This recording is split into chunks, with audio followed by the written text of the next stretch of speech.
आदाब नाज़रीन, ताज़ा खबर तेलंगाना एक्सप्रेस में आपका इस्तकबाल है। मैं हूं हसन इरफान। सबसे पहले एक नजर आज की अहम सुर्खियों पर। समाजवादी पार्टी के बानी उत्तर प्रदेश के साबिक वजीर आला मुलायम सिंह यादव चल बसे। आखिरी रसूमात कल सैफी में अदा की जाएगी। यूपी में 3 दिन के सरकारी शोक का ऐलान। सदर जमहूरिया, वजीर आजम और दीगर सियासी कायदीन का खराज। वजीर आला तेलंगाना केसीआर ने मुलायम सिंह यादव को पेश किया खराज। अखिलेश यादव और काने खानदान को दिया पुरसा। आखिरी रसूमात में होंगे शरीक।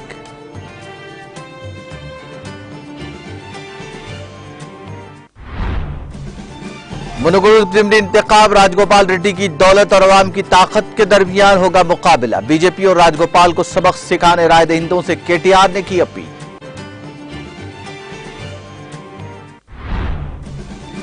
अहमदाबाद में तैयारे में फंसे मुसाफिरीन की मदद करने वजीर आईटी तेलंगाना की दरखास्त। प्रीति उषा छापरला नामी लड़की की खुसूसी तवज्जो दहानी पर केटीआर का रद्द अमल।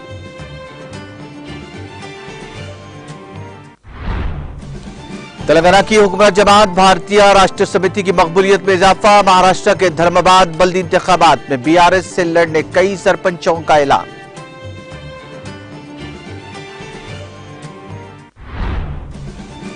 हिमाचल प्रदेश में इंतखाबी गहमा गहमी। सोनिया गांधी सख्त सिक्योरिटी के दरमियान पहुंच गई शिमला।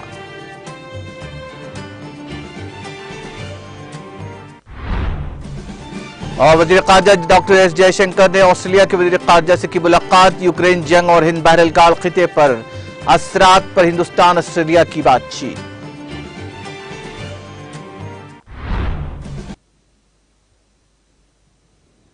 और अब खबरें तफसील से।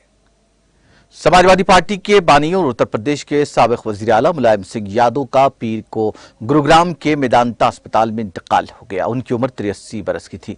वो गुज़िश्ता 1.5 माह से अस्पताल में दाखिल थे। उनके कई आज़ा ने काम करना छोड़ दिया था और वो वेंटिलेटर पे थे। यादव के बेटे और उत्तर प्रदेश के साबिक वजीर आला अखिलेश यादव ने पार्टी के ऑफिशियल ट्विटर हैंडल पर यह मालूमात फराहम की। उन्होंने कहा कि बड़े काबिल एहतराम वालिद और सबके लीडर नहीं रहे।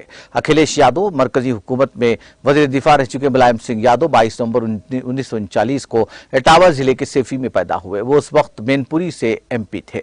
उत्तर प्रदेश के साबिक वज़ीर आला और रियासत की अहम अपोजिशन जमात समाजवादी पार्टी के बानी मुलायम सिंह यादव की आखिरी रसूमात मंगल को दोपहर 3 बजे उनके आबाई गांव जिले इटावा की सेफी में अदा की जाएंगी। एसपी की जानिब से पीर को यादव की मौत की सरकारी तौर पर तस्दीक करते हुए मालूमात दी गई। पार्टी ने ट्वीट किया, नेताजी का आज 10 अक्टूबर 2022 को सुबह गुरुग्राम के मेदांता अस्पताल में इंतकाल हो गया। उनके जसद खाकी सेफी लाया जा रहा है। कल 11 अक्टूबर 2022 को दोपहर 3 बजे सेफी में आखिरी रसूमात अदा की जाएंगी।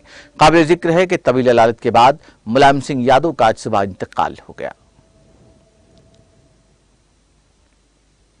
वज़ीर आला तेलंगाना के चंद्रशेखर राव ने समाजवादी पार्टी के बानी उत्तर प्रदेश के साबिक वज़ीर आला मुलायम सिंह यादव को भरपूर खराज पेश किया। चंद्रशेखर राव ने याद दहानी करवाते हुए कहा कि मुलायम सिंह यादव ने मशहूर सोशलिस्ट राम मनोहर लोहिया और मुजाहिद आजादी राजनारायण से हौसला पाकर सियासत में कदम रखा था।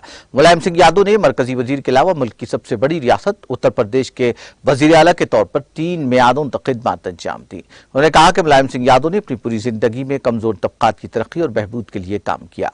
वज़ीर आला ने अखिलेश यादव और उनके खानदान को पुरसा भी दिया। वज़ीर आला केसीआर मंगल को मुलायम सिंह की आखिरी रसूमात में शिरकत के लिए रवाना होंगे।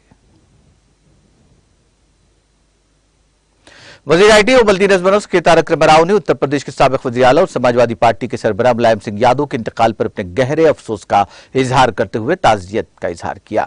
उन्होंने कहा कि मुलायम सिंह यादव की मौत से हिंदुस्तानी सियासत में एक दौर का खात्मा हो गया है। केटीआर ने मुलायम सिंह के फर्जंद अखिलेश यादव के अलावा खानदान के दीगर अफराद के तय अपनी गहरी ताज़ियत का इजहार किया। उन्होंने कहा कि वो समाजवादी पार्टी के तमाम लीडरों और वफादारों के लिए ताकत के लिए नेक तमन्नाओं की दुआ करते हैं। वाज़ेह है कि उत्तर प्रदेश के साबिक वज़ीर आला और समाजवादी पार्टी के सरबराह मुलायम सिंह यादव 82 साल की उम्र में इंतकाल कर गए। महाराष्ट्र के कई सरपंचों ने ऐलान किया है कि वह आइंदा धर्माबाद बल्दिया के इंतखाबात में तेलंगाना की हुक्मरान जमात भारत राष्ट्र समिति यानी बीआरएस के टिकट पर मुकाबला करने के लिए तैयार हैं। महाराष्ट्र के सरहदी इलाके धर्माबाद तालुके के 30 सरपंचों ने तेलंगाना के नीरमल जिले के बासर में इजलास मुनक्किद किया और बीआरएस में शमूलियत के सिलसिले में तबादला ख्याल किया। इन सरपंचों ने कहा कि चंद दिन कबल उन्होंने तेलंगाना के वजीर इंद्रकरण रेड्डी से मुलाकात की थी। उन्होंने कहा कि जब उन्होंने वजीर आला केसीआर से मुलाकात की दरखास्त की तो वजीर इंद्रकरण रेड्डी ने उन्हें वजीर आला से मुलाकात करवाने की यकीन दहानी करवाई। उन्होंने कहा कि वजीर आला के चंद्रशेखर राव ने जो स्कीमें मुतारुफ करवाई हैं वो बेहतरीन है और अगर उन्हें महाराष्ट्र में नाफिज किया जाता है तो बहुत अच्छा होगा। तमाम ताल्लुका सरपंचों ने कहा कि वो वजीर आला के साथ महाराष्ट्र के धर्माबाद जाएंगे। टीआरएस पार्टी के कारगुजार सदर और वजीर केटीआर ने बीजेपी उम्मीदवार कोमट रेड्डी राजगोपाल रेड्डी पर अपने शदीद रद्द-ए-अमल का इजहार किया है। केटीआर ने वाज़ेह किया कि मुनुगुरु का ज़िमनी इंतखाब गैर कानूनी कंट्रैक्ट से राजगोपाल रेड्डी की कमाई हुई दौलत और मुकामी अवाम की ताकत के दरमियान मुकाबला होगा। उन्होंने कहा कि कंट्रैक्ट के लिए ही मुनुगुरु हल्का असम्बली को राजगोपाल रेड्डी की जानिब से पूरी तरह से नजरअंदाज कर दी जाने पर बरहमी का इजहार किया। केटीआर ने कहा कि राजगोपाल रेड्डी एक बिल्कुलिया नाकाम रुकन असम्बली थे। उन्होंने राजगोपाल रेड्डी पर इल्जाम आयद किया कि वह अवाम से किए गए वादों की तकमील के बगैर अवाम को एक बार फिर वादों और लालच से धोखा देने की कोशिश कर रहे हैं। केटीआर ने वाज़ेह किया कि बीजेपी को और राजगोपाल रेड्डी को मुनुगुरु के ज़िमनी इंतखाबात में सबक सिखलाने के लिए राय दहिंदगान तैयार है। उन्होंने कहा कि यह इंतखाब सिर्फ राजगोपाल रेड्डी के कंट्रैक्ट्स के लिए है। वजीर केटीआर ने टीआरएस पार्टी की सफों से अपील की कि वो इस मामले को अवाम तक पहुंचाएं कि यह इंतखाब सिर्फ एक शख्स के दौलत की प्यास से हुआ है। दुबई एयरपोर्ट पर फंसे तेलंगाना के बाद नौजवानों ने उनकी बहिफाजत वतन वापसी के सिलसिले में रियासत के वजीर आईटी तारक रामाराव से दरखास्त की है। इन 5 नौजवानों जिनमें 4 का ताल्लुक राजन्ना सिलसिला जिले और एक का निजामाबाद से है, एक वीडियो जारी किया। इस वीडियो में इन नौजवानों ने अपने खलीजी मुल्क में उनको दरपेश मसाइल से वाकिफ करवाया। उन्होंने कहा कि दुबई की एक कंपनी ने राजन्ना सिलसिला, विमलवाड़ा और निजामाबाद में एजेंट्स के जरिए इंटरव्यू करवाया। बाद उनको मुलाजिमत के लिए दुबई ले जाया गया। उनसे मुलाजिमत और तनख्वाहों के सिलसिले में एजेंट्स ने हिंदुस्तान में जो यकीन दहानी कराई वो नहीं दी गई। इस मसले पर उनकी बहस और तकरार कंपनी के नुमाइंदों से होगी, जिस पर वहां पुलिस को तलब करते हुए हालत नशा में होने का इल्जाम लगाया गया और उनके खिलाफ मामला दर्ज करवाया गया। जब मायूस नौजवान अपने पासपोर्ट और टिकट लेकर वतन वापसी के लिए एयरपोर्ट पर पहुंचे तो पुलिस ने उनको यह कहते हुए रोक दिया कि उनके खिलाफ दुबई में मामला दर्ज है और ऐसे में वो हिंदुस्तान वापस नहीं जा सकते। इन नौजवानों ने वजीर तारक रामाराव को एक वीडियो भेजते हुए उनकी वतन वापसी को यकीनी बनाने की अपील की है।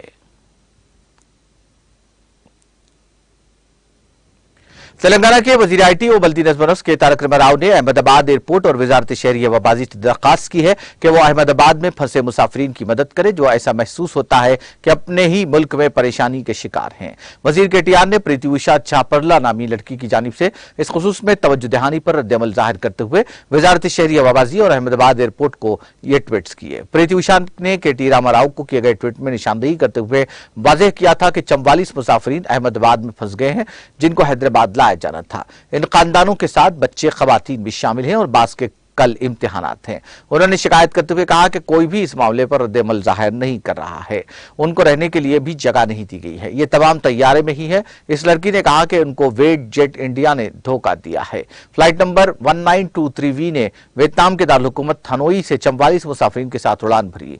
इस तैयारे को हैदराबाद के बजाय अहमदाबाद में उतारा गया। इस सिलसिले में कोई तरह मुसाफिरीन को नहीं दी गई। प्रीति उषा ने वजीर शहरी आवाजी ज्योतिरादित्य सिंधिया और वजारत शहरी आवाजी को भी टैग किया। जोगुलांबा गढ़वाल जिला जेडपी चेयरमैन सरिता तिरुपतिया ने अपनी रिहायशगाह पर मुस्लिम अक़लियती कायदीन और ईदगाह के जिम्मेदारों को ईदगाह की तामीर के लिए 2 लाख रुपए का चेक हवाले किया। इस मौके पर जेडपी चेयरमैन सरिता तिरुपतिया ने कहा कि हमने रमजान और बकरीद के त्यौहार के दौरान ईदगाह की तामीर के लिए मुस्लिम भाइयों को 4 लाख रुपए देने का वादा किया था, इसलिए आज वो रकम दे रहे हैं। इस मौके पर ईदगाह कमेटी के रुकन अतीकुर रहमान ने कहा कि ईदगाह कमेटी के तमाम मेंबरान अपने मुसलमान भाइयों की तरफ से आपका शुक्रिया अदा करते हैं कि आपने अपने वादे के मुताबिक ईदगाह की तामीर के लिए 2 लाख रुपए दिए। इस मौके पर चेयरमैन की गुलपुशी और शॉलपुशी की गई। इस मौके पर खलील, मौलाना इसाक, काउंसलर इसाक, ईदगाह कमेटी के अरकान ने शिरकत की।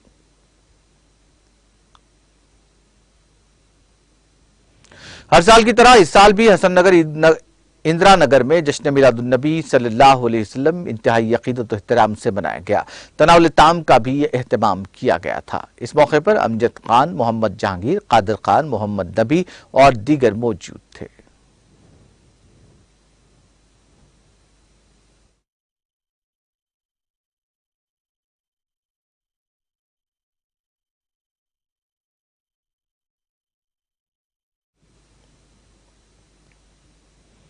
सदर मजलिस बैरिस्टर असदुद्दीन ओवैसी की हिदायत पर मजलिस के रुकन असेंबली कारबान कौसर मोहिउद्दीन ने GHMC zonal commissioner, party corporators और सीनियर लीडरान एरिया यूनिट के सुदूर फाल कारकुनान के साथ शाहदिम तालाब का दौरा किया, जहां माहिर गोताखोरों की मदद से इस तालाब से कचरे और दीगर अशिया की निकासी का काम जारी है, जो बारिश के दौरान पानी की रुकावट का सबब बन रहा है।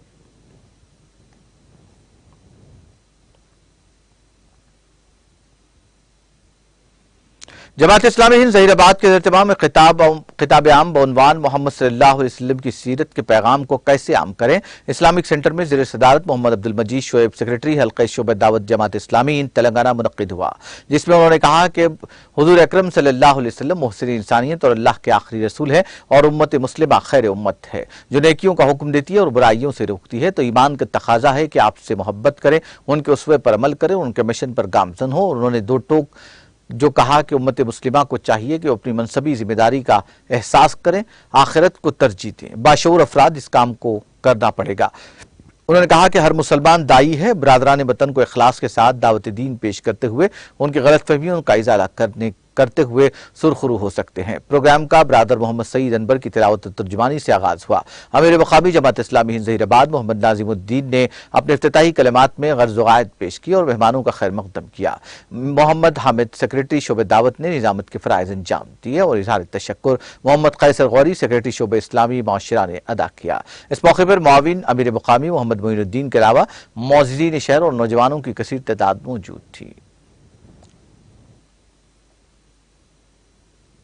जिले रंगारेड्डी के पेदम्बरपेट आउटर रिंग रोड पर चलती कार में अचानक आग लग गई। यह कार आंध्र प्रदेश के विशाखापट्टनम से हैदराबाद आ रही थी कि अचानक इस कार में आग लग गई। कार में आग को देखकर उसको चलाने वालों ने फौरी चौकसी का मुजाहरा करते हुए कार को सड़क के किनारे रोक दिया और इसमें सवार तमाम अफराद को बहिफाजत निकाल लिया गया, जिसके नतीजे में तमाम की जान बच गई। इस वाक़े में किसी के झुलसने या फिर किसी की मौत की कोई इत्तला नहीं है।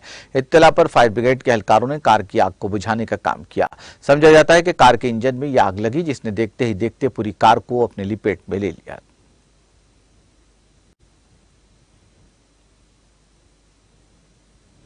रंगारेड्डी जिला राजेंद्रनगर पुलिस स्टेशन के हिमायतनगर सर्विस रोड पर एक तेज रफ्तार कार ने बाइक सवार दो लोगों को टक्कर दे दी, जिसके नतीजे में एक शख्स बरसर मौका हलाक हो गया और दूसरे शख्स को तशवीशनाक हालत में खानगी अस्पताल में मुंतकिल किया गया। पुलिस ने इस सिलसिले में एक मुकदमा दर्ज करते हुए तहकीकात का आगाज कर दिया।